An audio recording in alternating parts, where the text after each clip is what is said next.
Ο χρόνος ξεκινάει τώρα. Τι θα κάνεις σήμερα? Θα πάω δουλειά. Α, δουλεύεις απόγευμα. Μάλιστα. Με τι ασχολείσαι, αν επιτρέπετε? Ξενοδοχειακά και γραφειακά. Α, κάνεις και τα δύο. Βεβαίως. Να σου πω, το Πάσχα πού θα πας? Στο χωριό. Α, από ποιο χωριό είσαι? Λιοπέτρη. Θα μαζευτείτε όλοι οικογενειακώς? Βεβαίως. Α, θα έρθουν και φίλοι, οικογένεια. Ποιοι θα είναι εκεί? Λίγα άτομα. Και τι κάνετε συνήθως την ημέρα του Πάσχα? Τρώμε ό,τι δεν τρώγαμε τις υπόλοιπες μέρες. Οκ, το απολαμβάνετε τουλάχιστον? Πάρα πολύ. Έχετε φίλους που θα έρθουν φέτος?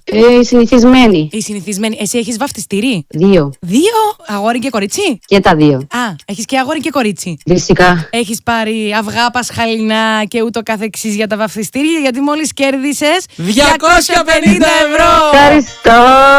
Συγχαρητήρια, Χριστίνα μου, Ευχαριστώ πάρα συγχαρητήρια. πολύ. Ήσουν πάρα πολύ καλή. Yes No Challenge. Παίξε και κέρδισε vouchers συνολικής αξίας 500 ευρώ για ψώνια από τις υπεραγορές ΑΜΕΓΑ. Yes No